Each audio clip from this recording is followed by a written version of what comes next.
நீங்கள் பார்த்து கொண்டிருப்பது உங்கள் ரேமா டிவி. இது சத்தியத்திற்கு சாட்சி.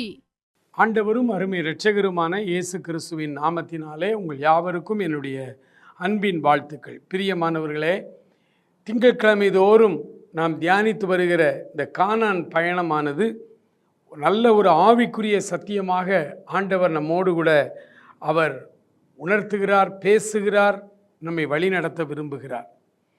இந்த கானான் பயணத்தில் நாம் ஒவ்வொரு காரியமாய் பார்த்து கொண்டே வருகிறோம். 15வது அதிகாரம், யாத்ராகமம் 15ஆம் அதிகாரத்திலே நாம் வாசிக்கிறோம். அங்கே ஆண்டவர் மிகப்பெரிய அற்புதங்களை எல்லாம் அவர் செய்கிறார். ஆண்டவர் அவருடைய அங்கலாய்ப்பை எல்லாம் பார்த்து அவர்களுக்கு தேவையான காரியங்களை ஆண்டவர் செவ்வனே செய்து 12 நீரூற்றுகளையும்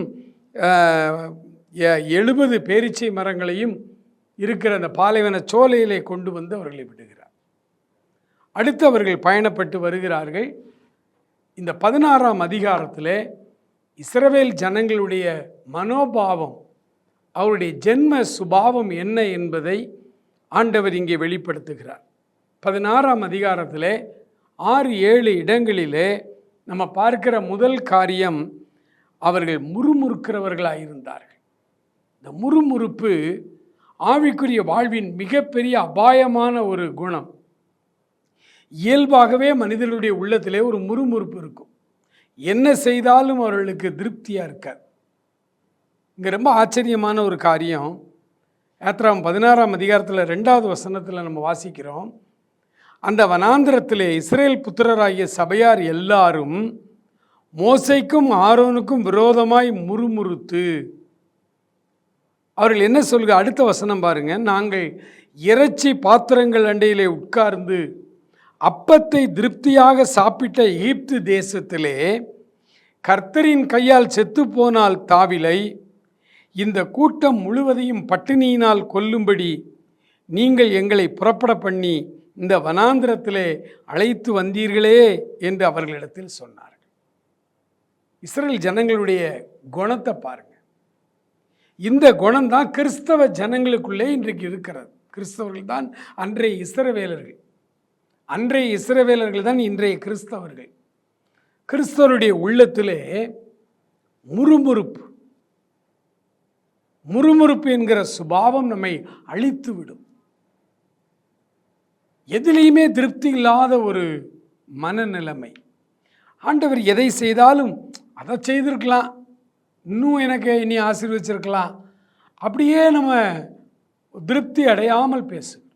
ஆகவே தான் பவுல் அப்போஸ்தலன் நமக்கு சொல்லுகிறார், போதும் என்கிற மனதுடனே கூடிய தேவ பக்தியே மிகுந்த ஆதாயம், மிகுந்த ஆதாயம். முறுமுறுப்பு மிகுந்த ஆபத்து. ஆகவே எனக்கு பிரியமான சகோதர சகோதரிகளே, நம்முடைய வாழ்க்கையிலே குடும்ப வாழ்வாக இருக்கலாம், அல்லது நம்முடைய வேலை, உலக பிரகாரமான நம்முடைய பணி வேலைகளாக இருக்கலாம், ஆவிக்கெடுத்த காரியங்களாக இருக்கலாம், எந்த காரியமாக இருந்தாலும் முறுமுறுக்காதிருக்க கற்றுக்கொள்ளுங்கள். இஸ்ரவேல் ஜனங்களுடைய அழிவு முறுமுறுப்பினால். அவர்கள் அத்தனை பேர் முறுமுறுத்தார்கள். அவர்கள் சொல்லுகிறார்கள், எகிப்தில் நாங்கள் செத்தா பரவாயில்ல, வாழும்படிக்கு ஆண்டவர் நித்திய ஜீவனை வாக்கு பண்ணி நீ வாழ்வதற்காக இந்த வனாந்திர பயணத்தில் கொண்டு வந்தா நான் செத்தா பரவாயில்ல அப்படின்னு சொல்கிற அளவுக்கு இன்றைக்கு மனிதர்களுடைய நிலைமை.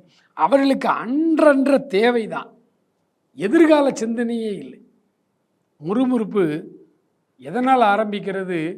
எதிர்கால சிந்தனை இல்லாதவர்கள், ஆண்டவருடைய வாக்குத்தத்தங்களை நம்பாதவர்கள், ஆண்டவர் நடத்துகிற இந்த விசுவாச வாழ்வை புரியாதவர்கள், அவர்கள்தான் முறுமுறுக்கிறார்கள். பவுல் அப்போஸ்தலன் சொல்லுகிறார், பிலிப்பியருக்கு எழுதும் பொழுது, நான் எந்த நிலைமையிலும் மனோரம்யமாய் இருக்க கற்றுக்கொண்டேன்.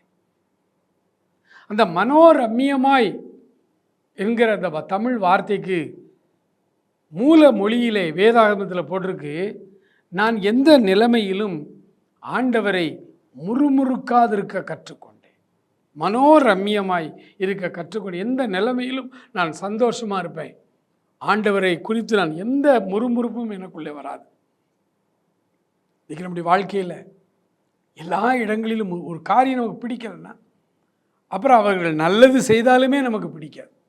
நிறைய மாணவர்களை நீங்கள் பாருங்கள், அவர்களுக்கு கணக்கு வாத்தியாரையும் இங்கிலீஷ் வாத்தியாரையும் பிடிக்காது, குறிப்பாய் கிராமப்புற மாணவர்களுக்கு. ஏன்? அவர்களுக்கு கணக்கும் வராது, இங்கிலீஷும் வராது. அவர்களுக்கு அந்த பாடம் சிரமமாக இருக்குது. அதனால் அதை கற்றுக் கொடுக்குற ஆசிரியர்களை கூட அவங்களுக்கு பிடிக்காமலே போயிடுது. இதே போல தான் மாமியார் மருமகள் பிரச்சனை, கணவர் மனைவிக்குள்ள இடையேயான பிரச்சனை, முறுமுறுப்புகள், எப்போ பார்த்தாலும் எதை செய்தாலும் அதில் திருப்தி இல்லாத ஒரு தன்மை.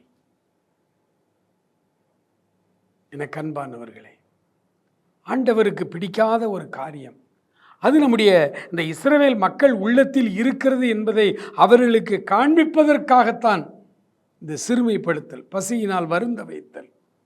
மற்றபடி ஆண்டவர் தம்முடைய பிள்ளைகளை சிறுமைப்படுத்த அவர் விரும்புவதே இல்லை, பசியினால் வருத்தப்பட விடுவதே இல்லை.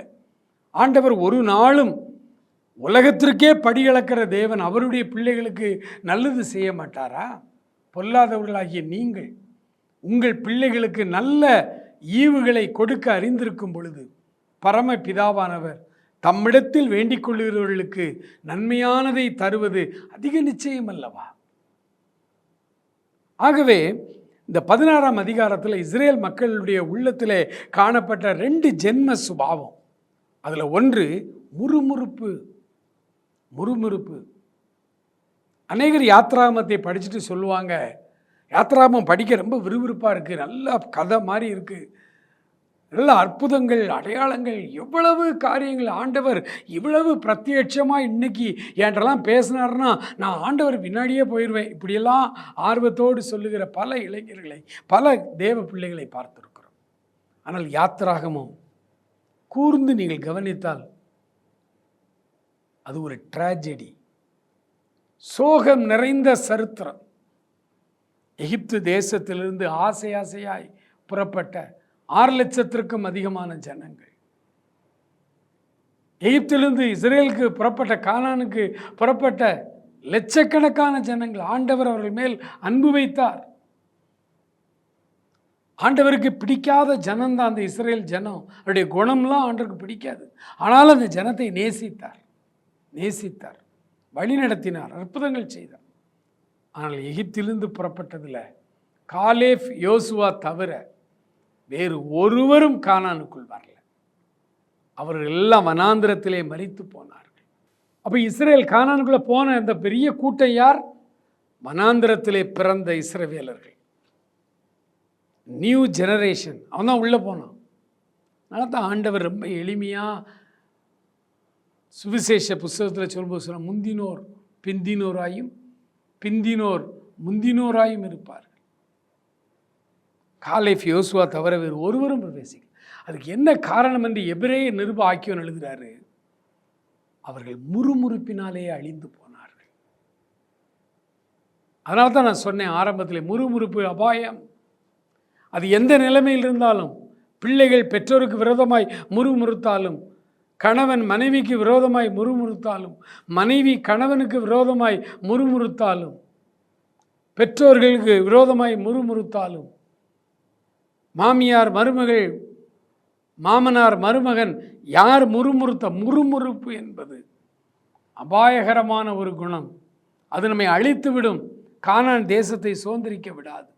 பிரியமானவர்களே, ஆகவே பவுல் அதற்கு தான் 2 காரியம். ஒன்று, எந்த நிலைமையிலும் மனோரமியமாய் இருக்க கற்றுக்கொண்டேன். இன்னொன்று, முறுமுறுக்காது இருக்க கற்றுக்கொண்டேன் என்று மனோரமியமாய் கற்றுக்கொண்டேன் என்று சொல்லுகிறார். இன்னொன்று, போதும் என்கிற மனதுடனே கூடிய தேவ பக்தியே மிகுந்த ஆதாயம், மிகுந்த ஆதாயம். அநேக இளம் தம்பதிகள் மீட்டிங் நடக்கும். அதில் ஆலோசனை கொடுக்க என்னை அழைப்பார்கள். நான் போயிருக்கிறேன், பேசியிருக்கிறேன். இந்த இளம் தம்பதிகளுடைய உள்ளத்தில், அது இன்றைக்கு இருக்கிற நல்லா படித்த, கை நிறைய சம்பளம் வாங்குகிற இன்றைய இளம் தம்பதிகள் பலர், ஒருத்தர் சொல்கிறத ஒருத்தர் கேட்கறது இல்லை. மனைவி கணவனுக்கு கொடுக்க வேண்டிய அந்த மரியாதை கொடுக்கறதில்லை. அதே போல கணவர் மனைவிக்கு மேல் செலுத்த வேண்டிய அன்பு அதை செலுத்துவதில்லை, செலுத்த தெரியலை, என்ன செய்யணும்னு தெரியலை இளம் தம்பதிகள். ஆகவே தான் அவருடைய வாழ்க்கையிலே முறுமுறுப்போடு வாழ்ந்து கொண்டு பல நேரங்கள் பல மாதங்கள் பேசாமல் இருக்கிற கணவன் மனைவி இளம் தம்பதிகள் ஒரே வீட்டில் இருப்பாங்க, ஒன்றா சாப்பிடுவாங்க, ஒன்றா வேலைக்கு போவாங்க, ஆனால் ஒருத்தருக்கு ஒருத்தர் பேச மாட்டாங்க, ஒருத்தருக்கு ஒருத்தர் பேச்சு கிடையாது. அப்படி வாழ்ந்து கொண்டிருக்கிற குடும்பங்கள். அதற்கு காரணம் என்ன? ஒன்று, முறுமுறுக்கிற ஒரு சுபாவம், போதும் என்கிற மனதுடனே கூடிய தேவ பக்தி. இது ரெண்டும் இல்லை. இந்த இஸ்ரவேல் ஜனங்கள் முறுமுறுத்தார்கள். ஆண்டவர்களுக்கு மன்னாவை கொடுக்க ஆயத்தமாக இருந்தார். 40 ஆண்டு காலம் அவர்களுக்கு சாப்பாடு கொடுக்கணும்னு அவர் ஏற்பாடு பண்ணாமலா இத்தனை லட்சம் மக்களை வெளியில் கூட்டுருவார்? இத்தனை லட்சம் மக்களை வெளியில் கூட்டிகிட்டு வர்றமே. ஒரு அருமையான ஒரு உதாரணம் சொல்கிறேன். தென்கொரியாவிலே தலைநகர் சியோலிலே பால்யாங்கி சோ என்கிற ஒரு போதகர், அவர் ஆண்டவரை ஏற்றுக்கொண்ட அந்த இளம் வாலிப வயதிலே ஆண்டவருக்காக ஊழியம் செய்து ஒரு சர்ச்சு ஒன்றை ஆரம்பித்தார்.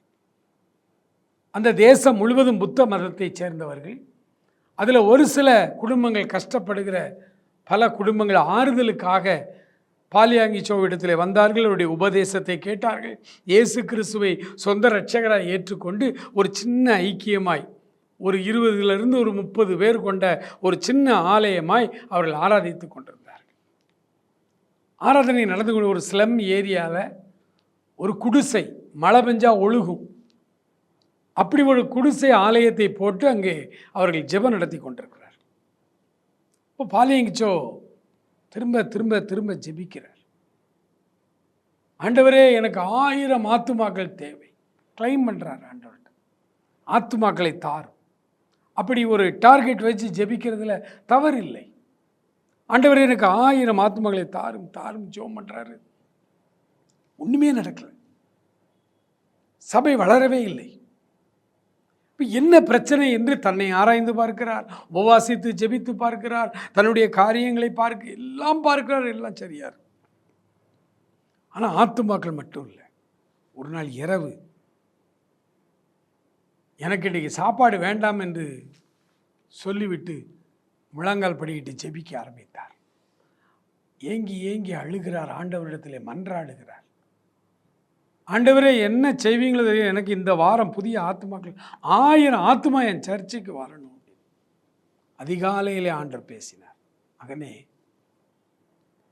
20-30 பேர் வைத்து ஆராதித்து கொண்டிருக்கிற உன்னுடைய ஜெபக்கூடாரத்திற்கு 1000 பேரை அனுப்புவது எனக்கு கஷ்டமான காரியம் கிடையாது. நான் இன்றைக்கே 1000 பேரை உனக்கு நான் ஆராதிக்க அனுப்பி விடுவேன். ஆனால் நீ உன்னுடைய ஆலயத்தில் மிஞ்சி மிஞ்சி போனால் 60 பேர் தான் ஆராதிக்க முடியும். 1000 பேரை கேட்குறேன். 1000 பேர் இந்த ஞாயிற்றுக்கிழமை அனுப்பிட்டேன்னா அவங்க எங்கே நின்று ஆராதிப்பாங்க? இடம் வச்சிருக்கிறியா? அப்பொழுதுதான் ஆண்டவருடைய செயல்பாடுகள் இவருக்கு புரிந்தது. உடனே கர்த்தருக்கு ஸ்தோத்திரம் சொல்லி 1000 ஆத்துமாக்களை தந்துட்டீங்க ஆண்டவர் என்று சொல்லி ஜெபித்து மறுநாள் காலையிலே கூடாரத்தை விசாலமாக்க ஆரம்பித்தார். எல்லாரும் சிரித்தார்கள். என்னங்க 20-30 பேர் ஆராதிக்கிறது கொண்டு போய் இவ்வளோ பெரிய ஷெட்டு போடுறீங்க, இவ்வளோ பெரிய ஷெட்டு போடுறீங்களே. அவர் 1500 பேருக்கு மேல் ஆராதிக்கும்படியான ஒரு பெரிய ஷெட்டு போட்டார். ஜனங்கள் கூட்டம் கூட்டமாகி வர ஆரம்பித்தார்கள். லட்சக்கணக்கான மக்கள் வர ஆரம்பித்தார்கள். சபை பெருகி கொண்டே போனது. எனக்கு அன்பானவர்களே, நம்முடைய எதிர்பார்ப்புகள் பல நேரங்களிலே நம்முடைய குடும்ப வாழ்க்கையிலே நாம் எதிர்பார்க்கிற காரியம் அங்கே இல்லை. அதற்கு நாம் பல ஆட்களை குறை சொல்லி முறுமுறுக்க ஆரம்பித்து விடுகிறோம். இந்த முறுமுறுப்பு என்பது எதிர்கால சிந்தனை இல்லாத, விசுவாசம் இல்லாத மக்கள் அதான் முறுமுறுப்பாங்க. ஆண்டவர் மேல் நம்பிக்கை வைத்து இந்த என்னுடைய திருமண வாழ்வு கர்த்தர் ஏற்படுத்தி கொடுத்த திருமணம், இந்த மணமகள் ஆண்டவர் என கொடுத்த கிருபையுள்ள ஒரு பாத்திரம், இந்த மணமகன் தேவன் எனக்கு கொடுத்த கனத்துக்குரிய பாத்திரம். இன்றைக்கு 1000 பிரச்சனை இருக்கலாம், வறுமை இருக்கலாம், போராட்டம் இருக்கலாம், புரிந்து கொள்ளாத தன்மைகள் இருக்கலாம். ஆனால் ஆண்டவர் எங்களை செவ்வையாய் நடத்துவார் என்கிற அந்த விசுவாசம் உள்ளே வரும் பொழுது ஆண்டவரை துதிக்க ஆரம்பித்து விடுவோம், முறுமுறுக்க மாட்டோம். எனக்கு அன்பானவர்களே, இந்த கானான் பயணத்தில் நமக்கு இருக்கிற மிகப்பெரிய தடை முறுமுறுப்பு என்கிற குணம். அது முற்றிலுமாய் அகலும்படிக்கு இன்றைக்கு நீங்கள் தேவ சமூகத்திலே அதிகமாய் நீங்கள் ஜெபியுங்கள். முறுமுறுப்பு மிக மோசமான ஒரு குணம். ஆண்டவருக்கு நன்றி செலுத்துங்கள், எல்லாவற்றிலேயும் அவருக்கு ஸ்தோத்திரம் செலுத்துங்கள். ஆண்டவரே, நீர் கொடுத்த இந்த வறுமையான வாழ்க்கைக்காய் ஸ்தோத்திரம் சொல்லி பாருங்கள். ஆண்டவர் வறுமையை வளமையாய் மாற்றுவார். உங்கள் தேவைகளை அவர் சந்திப்பார். உங்களை ஒரு குடும்ப வாழ்விலே வைத்திருந்தால் அதற்கு தேவையான அனைத்தையும் அவர் வைத்திருக்கிறார், சவதரித்து விட்டார். ஆனால் அதை பெற்றுக்கொள்ளும் அளவுக்கு உங்களுக்கு மகிழ்ச்சியான மனோபாவம். ஆண்டவர்கிட்ட சொல்லுங்க, போதும் என்ற மனதுடனே கூடிய தேவ பக்தி எனக்கு வேண்டும். எந்த நிலைமையிலும் நான் மனோரம்யமாக இருக்கணும். முறுமுறுக்கு எத்தனை குறைபாடுகள் எங்களுடைய வீட்டில் இருந்தாலும், வேலை ஸ்தலத்தில் இருந்தாலும் நான் முறுமுறுக்காது இருக்க கற்றுக்கொண்டேன். ஆண்டவரை முறுமுறுக்காமல் நீங்கள் இருந்து பாருங்கள். அன்றென்றுள்ள ஆகாரத்தை ஆண்டவர் இன்று உங்களுக்கு தருவார். உங்களுக்கென்று அவர் வைத்திருக்கிற எல்லா ஆசீர்வாதங்களையும் அவர் ரிலீஸ் பண்ணி விடுவார், அவர் தருவார். உங்களுக்கு கொடுக்கிறதுக்கு தான் வச்சிருக்கிறார். ஆகவே உங்களுடைய உள்ளங்களில் இருந்து குடும்பமாய் நீங்கள் இதை தியானியுங்கள். இந்த 16ஆம் அதிகாரத்தில் முறுமுறுப்பை விட்டு மகா இரக்கமுள்ள எங்கள் ஆண்டவரே, நன்றி நிறைந்த உள்ளத்தோடு நாங்கள் துதிக்கிறோம், ஸ்தோத்தரிக்கிறோம். அப்பா, தேவனாகிய கர்த்தர் எங்கள் வாழ்வின் எல்லா பகுதிகளிலும் எங்களோடு கூட இருந்து எங்களை நடத்துகிறதற்காய் ஸ்தோத்திரம்.